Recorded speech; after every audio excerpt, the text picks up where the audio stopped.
We're looking at Divisions 4 and 6, 3 sportsinc.com schools involved here. 2 of them undefeated. Manchester 10-0, the number 1 seed in Region 13, and Mogadore 10-0, the number 2 seed in Region 21, Division 6.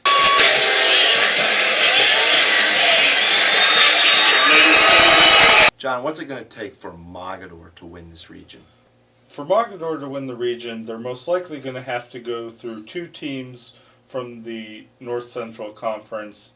First up will be Buckeye Central. The Bucks are a team that went 9-1 this year, with their only loss coming up against the number 1 seeded Bucyrus Winford.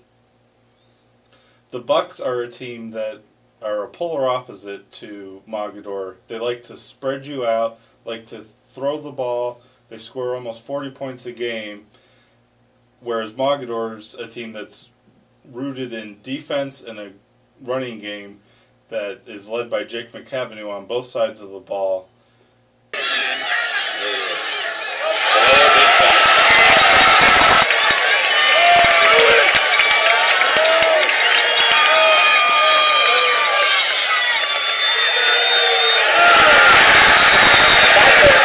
So for Mogadore to get through this first game in particular, they're going to have to make sure they control the pace of the game and play their style.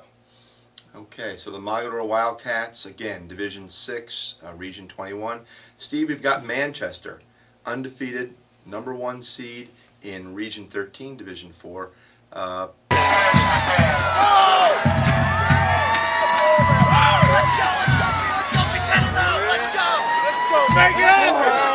Wow, what a season they have had. Somewhat unexpected or not?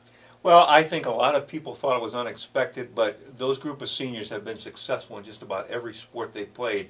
And as Jim France said after they beat CVCA the other night to clinch the Pac-7 title outright, these kids claw and scratch and they find a way to win. They're tough kids. They refuse to give up.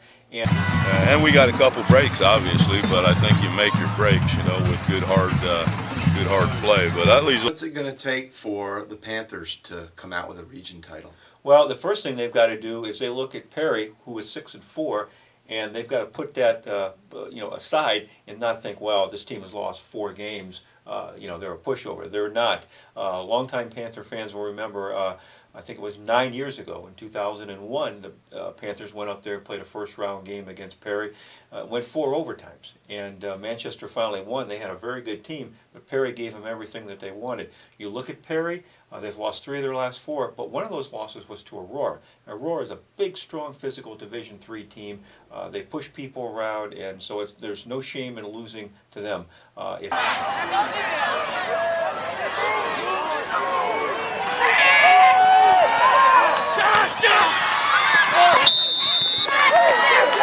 Manchester comes in and plays the game that they're capable of, they'll be fine. If they start looking around and trying to say, well, this team has lost 4 games, we just have to show up, they're going to be in trouble, because Perry will come down. It's a big school. It's a lot like Cortland Lakeview was last year. I think Manchester maybe overlooked them a little bit, and Lakeview got the win. In Division 4, John, another team that a lot of people feel could make some noise. They've had really a nice season. That's Garrettsville Garfield. Are they really a sleeper in that Region 13? I think they are a sleeper in that region. They gave Mogadore all they could handle before falling to them ultimately for one of their 2 losses. They are going to have a very difficult matchup in the 2nd-seeded Chagrin Falls Tigers right off the bat. Chagrin Falls is a team, much like Mogadore, who expects not just regular season success, but playoff success, and they have a bevy of experienced players that are ready to try to continue that tradition. And Garrettsville will counter with plenty of talent themselves, especially offensively, looking at quarterback Sebastian Nykirk, running back Bobby Bright, and wide receiver Brandon Baumgartner.